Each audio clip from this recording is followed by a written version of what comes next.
Okey, jadi jangan mana ni? Kenapa cikgu? Astaghfirullahalazim. Baik.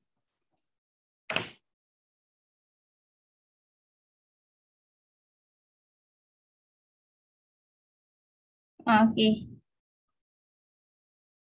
Kamu ada ke tu? Alamak. Dengar tak suara cikgu? Dengar. Okey. Tak cikgu nak buat yang kat speaker ni. Okey, sekejap. Okey, so semalam kita sambunglah. Okey. Jadi, so yang kata yang apa ni, cahaya bukan gelombang tapi dia terdiri daripada paket-paket kecil kan, ni cahaya. Okey, ni cahaya, lepas tu dia terdiri daripada paket-paket kecil kan. Siapa yang kata ni? Yang terdiri daripada paket-paket kecil ni? Max Planck. Okey, Max Planck. Okay. So dalam paket-paket kecil ni pula dia ada foton. Okay. Siapa yang kata ada foton? Saintis mana yang cakap ada foton? Siapa ingat? Albert Einstein. Ya, Albert Einstein. Okay, dia kata ada foton dalam paket-paket tu. Jadi foton ni apa? So foton ni adalah zarah lah, okay. So foton ialah zarah dengan jisim dia sifar, okay. Dengan jisim sifar, okay. Tak ada jisim lah, dengan jisim sifar yang terdiri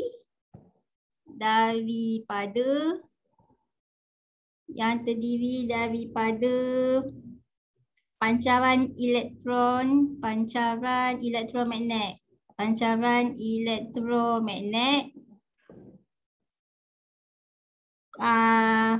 Zarah dengan jisim sifar yang terdiri daripada pancaran elektromagnet kuantum. Dalam bentuk kuantum kuantum ni lah dalam bentuk yang paket-paket kecil ni dalam paket-paket kecil dalam bentuk kuantum ni, di mana tenaganya tertumpu, okey. Di mana tenaganya tertumpu. So inilah maksud foton. So foton tu zarah. Okey, kan semalam yang cikgu kata apa ke? Yang setiap elemen kan dalam jadual berkala tu dia boleh pancarkan dia punya spektrum cahaya kan. Masing-masing ada spektrum cahaya dia yang tersendiri. So kita guna apa? Alat apa ni Inilah alat dia kita guna spektrometer. Letaklah apa-apa elemen kan dalam spektrometer, nanti dia akan tunjuklah elemen cahaya apa kan yang akan dipancarkan oleh elemen ni. So daripada sini kita akan refer pada jadual berkala, okey. Tapi nama dia bukan jadual berkala, nama dia apa? Nama dia jadual emission spectra, okey.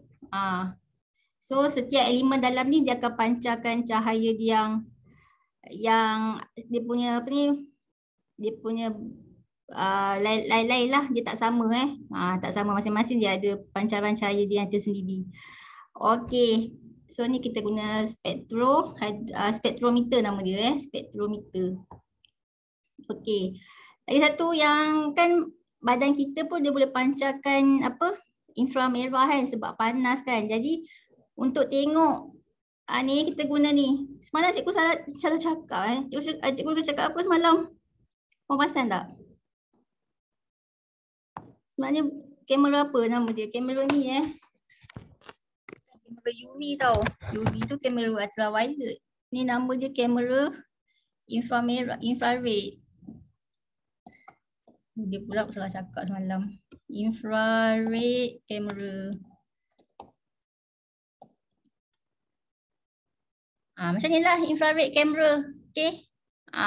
So boleh tengok apa-apa objek ke kan. Tengok manusia ke kan. So ada suhu kan. Bila ada suhu, kita ada suhu, objek ada suhu, so dia boleh pancarkan cahaya dia masing-masing. So kamu nampak ada yang merah, ada yang biru. Okay. Macam ni kan, macam manusia ni kan. Yang ni colour kuning, ni colour orange. Okay. So ni semua inilah pancaran jasa hitam. Okay. Nama dia ni, so kamera apa ni? Infrared camera. Faham ke? Faham. Faham kan? Okay. Okay, next. Kita pergi yang ni pula. Okay. So, fenomena yang boleh dijelaskan dengan gelombang. So, masa form 4 kan kita belajar apa-apa gelombang, dia mengalami pantulan, kan, pembiasan, interference, pembelauan. Tapi ni kita tak ada kan, kesan fotoelektrik ni tak ada. Kesan fotoelektrik ni apa? Ni, kan permukaan logam, kita ada logam. Kita nak bagi elektron, kan dalam logam kan ada elektron. So kita nak bagi elektron tu terbebas. Nak bagi elektron tu terpancar keluar. So elektron yang terpancar keluar tu yang kita panggil kesan fotoelektrik. Okay, kenapa nama dia kesan fotoelektrik? Hari tu kita dah belajarkan dalam elektronik kan. Macam kita nak pancarkan elektron ni keluar daripada logam. Dalam elektronik. Panaskan. Dalam elektronik cikgu kata panaskan, betul tak? Cikgu kata panaskan. Tapi sebenarnya kalau kamu tak nak panaskan pun boleh. Sebenarnya kita ada dua cara. Sama ada kamu panaskan logam ni, so elektron tu terpancar keluar, tu yang ada senapan elektron tu. Ataupun kita guna cahaya. Guna cahaya. Kalau kamu guna cahaya bagi logam ni terdedah dengan cahaya, pun elektron ni boleh terbebas keluar juga. Tu yang nama dia fotoelektrik, dia melibatkan cahaya. Kita sinarkan cahaya pada logam, elektron tu boleh terpancar keluar. So sebenarnya ada dua cara. Dalam elektronik kita belajar yang panaskan logam. So nama dia term apa? Pancaran apa nama dia? Pancaran Term ion. Term ion. Pancaran term ion. Term ion, okey. Itu kalau dalam elektronik lah kita panaskan logam. Tapi dalam tajuk kuantum ni, dia melibatkan cahaya So dia sinarkan cahaya. Dia bagi logam ni terdedah dengan cahaya. So elektron pun boleh terpancar keluar juga. So nama dia fotoelektrik. Okey. Boleh? Okey, so boleh kan? Okey. So kita tengok pula apa yang boleh dijelaskan oleh zarah. So zarah contohlah cikgu bagi guli kan. Kalau baling guli pada dinding, guli tu dipantulkan. So guli pun mengalami pantulan. So zarah mengalami pantulan. Zarah juga mengalami pembiasan kan yang cikgu tunjuk semalam tu. Yang kita golekkan guli atas slide. Nanti dia sekejap. Kalau dia straight lah kan. Kalau dia bengkok lah kan. Serupa macam cahaya bengkok. So pembiasan jugalah tu. Yang tak boleh dibuktikan apa? Interference tak boleh. Pembelauan tak boleh. Tapi kesan fotoelektrik ni boleh. Kesan fotoelektrik ni boleh.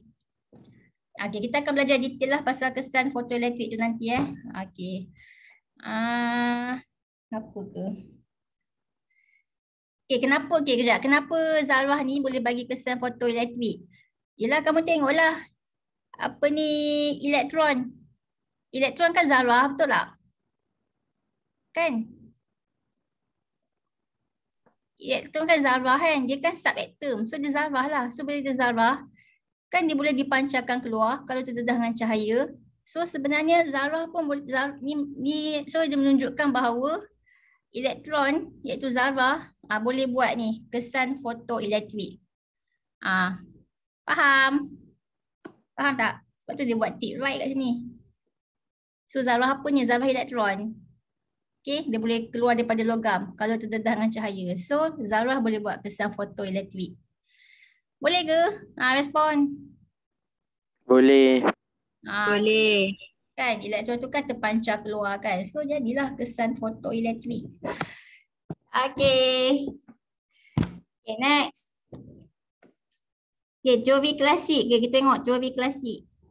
Teori klasik kata inilah tenaga pancaran elektromagnet adalah selanjar. Maksudnya selanjar lah kan elektromagnet. Kan apa? Daripada panjang gelombang yang besar tu radio. Radio apa?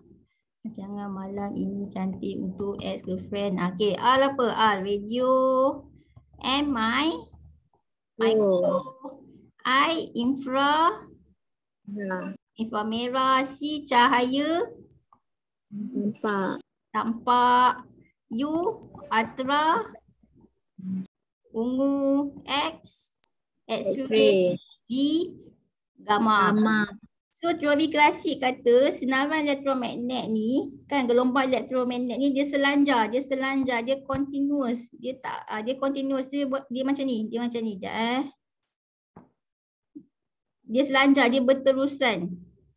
Mana ke? Cikgu tak ada lah ni. Contoh macam ni lah. Macam cahaya tampak ni kan. Color merah ni kan. Merah, jingga, kuning, hijau, biru ni. Dia selanjar, dia berterusan. Ni selanjar. Maksudnya dia tak ada macam apa yang macam perbahagian. Kalau macam ni kita panggil, kalau cikgu yang macam kalau macam ni kan. Kalau macam ni tengok, ada tak kamu nampak warna-warna dia selanjar dalam ni? Tak kan? Tak nampak dia macam selanjar, dia nampak macam bahagian-bahagian, betul tak? Yang ni biru kan? Yang ni merah, betul tak? Betul. So sebenarnya dia dalam bentuk yang macam kuantum lah dalam bentuk kuantum. Dia bukanlah macam selanjar. Okay, dia dalam bentuk yang paket-paket macam tu. Sebab tu dia punya spektrum yang dalam jadual yang ni berkala ni kan. Spektrum dia bukanlah selanjar macam ni biru. Lepas tu yang ni hijau. Lepas tu apa lagi? Ni kuning. Mana kuning? Dia macam ni lah pattern dia. Nampaklah pattern dia macam ni kan. Dia perbahagian. Okey. So jadi mana ke? Jadi teori klasik ni tak boleh diterima lah sebenarnya pancaran elektromagnet bukanlah selanjar, okey, tapi dia sebenarnya apa? Dia bentuk kuantum ya. Dia ada bahagian-bahagian, dia macam dalam bentuk paket-paket. Bentuk paket-paket. Sebab tu kat sini Planck kata tenaga pancaran elektromagnet dia discrete dia discrete, dia berpaket-paket, dia kecil-kecil, halus-halus, dia paket-paket. So dia dikuantakan. So itulah kuantum kuantum dia bentuk dia berpaket-paket. Cahaya tu bentuknya berpaket-paket. Dia bukan selanjar. Faham tak ini? Okey, faham kan? Okey, lepas tu teori Planck kata bila dalam cahaya tu dia berpaket-paket kan, dia kuanta. Lepas tu setiap kuanta tu dia ada okey, ni foton kan. So setiap kuanta tu dia ada frekuensi dia masing-masing. So kalau frekuensi tinggi, tenaga dia apa? Kalau frekuensi kuanta ni tinggi, tenaga dia tinggi ke rendah? Tenaga dia tinggi kan. Sebab tu dia kata apa? Tenaga pancaran elektromagnet bergantung kepada frekuensi, okey? Ataupun dia mana tadi? Dah hilang dah. Mana dia? Dia bergantung kepada frekuensi ataupun dia bergantung kepada panjang gelombang. Okey. Bagi kuanta cahaya tersebut. So kalau frekuensi tinggi, tenaga tinggilah. Kalau frekuensi rendah, tenaga rendah. So tengoklah kuanta tu macam mana. Okey. Itu yang menyebabkan Max Planck dia boleh explain tentang graf ni. Okey, kenapa dia menurun kan tenaga tu. Sebab mungkin kuanta dia frekuensi dia rendah kan kat sini, sebab masing-masing ada, setiap kuanta masing-masing lain-lain kan dia punya frekuensi dia. Okay, next. So ni lah, ni kuanta-kuanta ni yang paket-paket kecil. So dalam tu ada foton. Ya Allah, pula orang buat renovate kat sini. Okay, jadi kat sini. Okay. Kita boleh kira tenaga. Okay, macam mana kita nak kira tenaga? Okay, cara nak kira tenaga foton. Foton tu cahaya lah. Kamu dengar tak bunyi ni? Bunyi drilling. Kamu dengar tak? Dengar sikit-sikit. Tapi dia ganggu tak?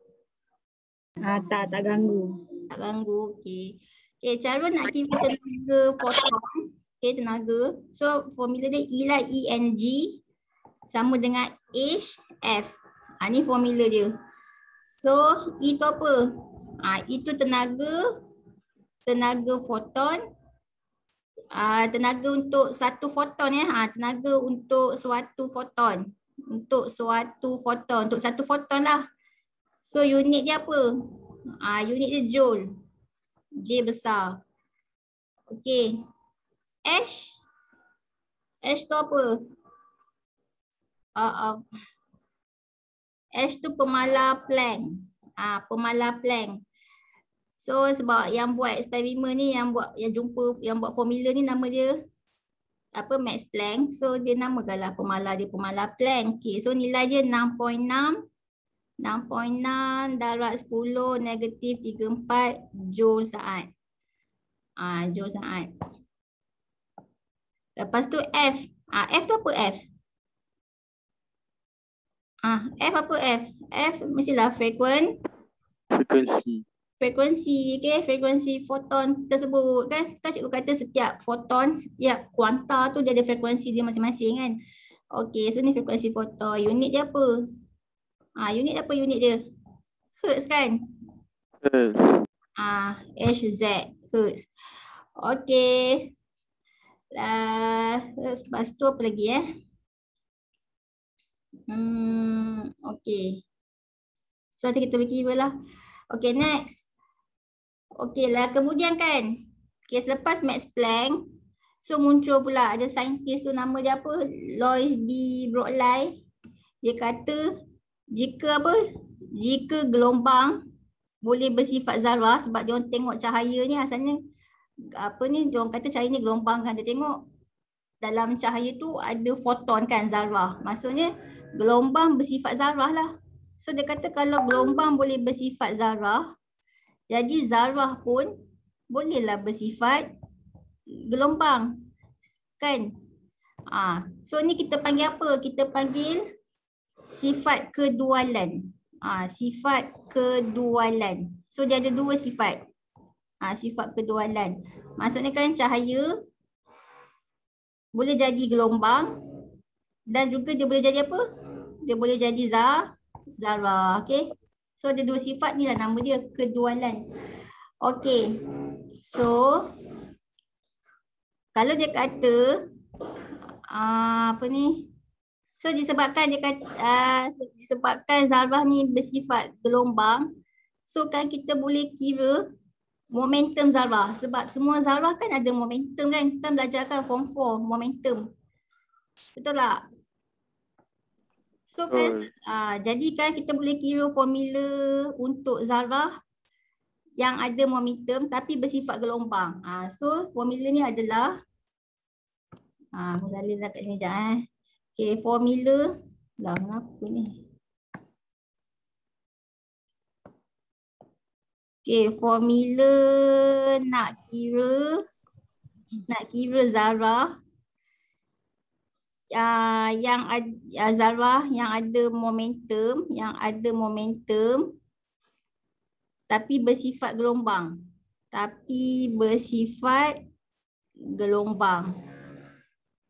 So formula zarah yang ada momentum tapi bersifat gelombang, formula dia ni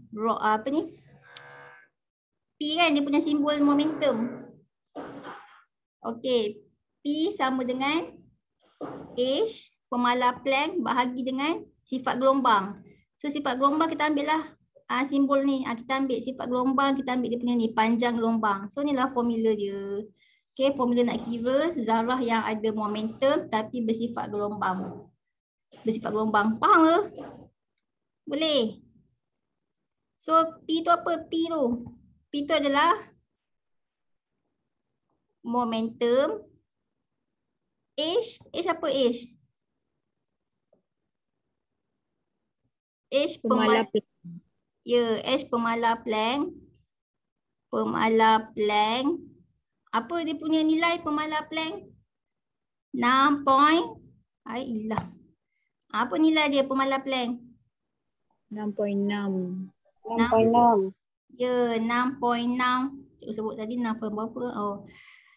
6.6 darab 10 negatif 34 joule saat. Ni pemalar Planck. Lepas tu lambda apa lambda? Lambda adalah panjang gelombang. Okey. Unit dia apa? Panjang gelombang. Unit dia meter. Okey, so itulah dia. So yang cakap ni siapa yang cakap ni? Broadlie. Broadlie. Saintis Broadlie kata jika gelombang bersifat zarah, okey, jadi zarah juga boleh bersifat gelombang. So zarah ada momentum. Okey, semua zarah ada momentum. Kan dah belajar dalam form 4. So bila ada zarah ada momentum, so kalau zarah tu bersifat gelombang, so nak kira momentum zarah yang bersifat gelombang tu, inilah formula dia P sama dengan H bahagi panjang gelombang. So inilah dia sifat gelombang dia. Faham ke? Faham? So nanti kita boleh kira. Okey. Faham tak setakat ni respon? Faham. Okey. Sekarang ni, okay, apa lagi ya? Okey. Daripada yang cikgu bagi formula ni, formula momentum sama dengan apa ni? Pemalar Planck ni bahagi dengan panjang gelombang, kita boleh kembangkan lagi. Kamu tahu kan momentum formula dia apa? Momentum. Masa form 4, momentum formula dia apa? Momentum zarah. Zarah-zarah yang tak bersifat gelombang lah. Kan momentum. Yang masa form 4. Momentum sama dengan siapa ingat?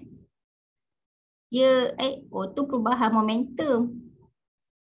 Kenapa Farisha? Tadi bukan Farisha PM cikgu tak masuk kelas ke? Ke siapa yang PM cikgu kan salah orang Okey, MU tolak MV. Mana ada MU tolak MV? MV tolak MU. Tapi tu lain, tu perubahan momentum. Ni momentum je. Oh ada line, okey. Nak kira momentum macam mana? Dah betul dah, tapi dia bukan perubahan momentum. P sama dengan MV. P sama dengan MV je. Inilah formula nak kira momentum.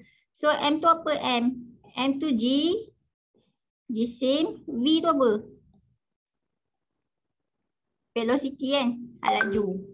Okey, so daripada sini, daripada momentum ni yang MV ni, kita boleh kembangkan lagi formula dia, iaitu kita gantikan ni momentum tu dengan macam ni. Okey, kita gantikan momentum tu dengan MV. MV. So jadilah MV sama, hilang. MV sama dengan H per lambda. So jadilah formula macam ni. So nampak tak kita boleh kembang-kembangkan dia? Nampak? Boleh? Boleh. Okey, sekarang ni apa hubungan antara jisim dengan panjang gelombang? Apa hubungan dia? Tengok apa hubungan dia? Apa hubungan antara jisim dengan panjang gelombang? Ada songsang? Ya, berkadar songsang. So kalau tengok jisim ni, kalau jisim ni kecil, panjang gelombang dia besar. Ya, panjang gelombang dia besar. So kalau panjang gelombang dia besar, jadi dia apa? Kalau jisim kecil, panjang gelombang besar. Okay. Macam itulah hubungan dia. Okey, so disebabkan yang ini. Kejap. Cikgu nak kata ni sebenarnya. Okay, bila jisim dia kecil, panjang gelombang dia besar. Tapi kalau macam kita kan, kita ni zarah kan. Kita zarah yang berjisim apa? Kita zarah yang berjisim kecil ke berjisim besar kita ni? Manusia. Besar. Besar kan? So manusia ni jisim dia besar. Panjang gelombang kita apa? Panjang gelombang kita. So panjang gelombang dia apa? Panjang gelombang dia? Kecil. Panjang gelombang dia kecil. Okey. Sebab itulah kita ni tak adalah boleh tunjuk sangat sifat-sifat gelombang kan. Sebab jisim kita besar, panjang gelombang kecil. So tak adalah sifat gelombangnya sangat. Okey. Okey. So logik tak kan daripada formula ni. Okey, next. Apa lagi ya? Kita pergi ni pula. Elektron. Okey, elektron. Sekejap.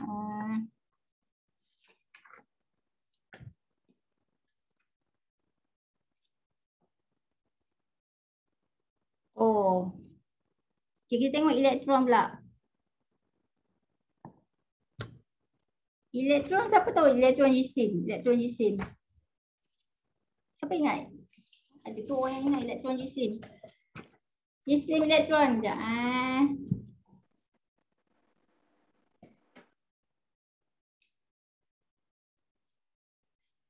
Okey, elektron. Elektron jisim dia 9.1 darab 10 negatif 31 kg.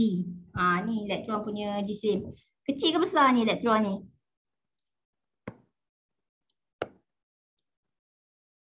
Besar ke kecil ni jisim ni? Jisim elektron macam ni. Kecil. Kecil kan? So bila dia kecil, panjang gelombang dia apa? Besar. Ya, panjang gelombang dia besar, okey? Panjang gelombang dia besar. So, elektron tengoklah panjang gelombang dia besar. Okey? Sebab itulah. Okey, tak apa. Kita buat satu-satu. Okey, so bila elektron ni panjang gelombang dia besar, so dia punya sifat gelombang dia tu nampak macam maksud tu menunjukkan dia punya sifat gelombang dia tinggi lah. So sifat gelombang dia tinggi. Sebab tu elektron ni pun zarah, elektron ni kan adalah zarah pun boleh dikatakan sebagai gelombang. Okey. Sebagai gelombang. So elektron ni pun boleh dikatakan sebagai gelombang. Walaupun dia zarah, dia pun juga dikatakan sebagai gelombang. Okey. So ada orang buktikan. Dia buktikan kan yang zarah elektron ni gelombang. Dia boleh buat apa je kalau kata gelombang kan. Mesti boleh buat fenomena gelombang. So kan diorang try buat apa? Diorang try buat elektron tu. Diorang try buat interference. Okay. Di mana video dia? Mana video? Kita tengok macam mana elektron. Kan asalnya zarah kan. Subatom kan zarah. Dia boleh bersifat gelombang. So diorang buatlah fenomena untuk elektron. Ini ke video ni? Ni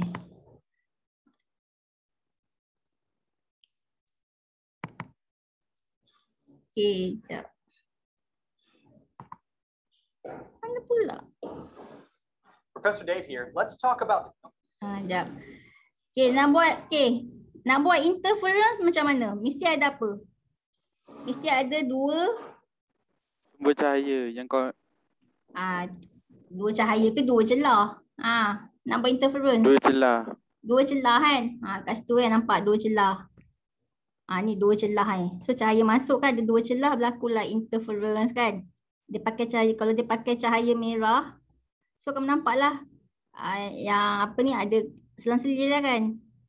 Mana ni? Ni macam ni color merah, okay, ni color merah, lepas tu ni gelap. Ni merah, gelap. Ni merah, ni gelap. Ni merah, gelap. Merah, gelap. So ni interference lah. Okay, so dia nak buktikan dah kata elektron tu gelombang kan. So mesti elektron boleh buat interference. Jadi dia pun try buat. Bila dia buat tengok apa jadi. Mana? Ni kot ini ke? Sekejap. Padam. Alamak, dah less than 1 minute lah. Nanti cikgu bagi ni. Okay.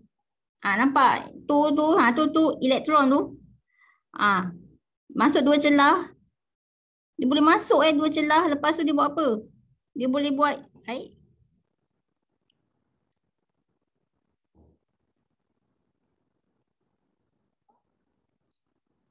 mana tadi elektron ni? Okay.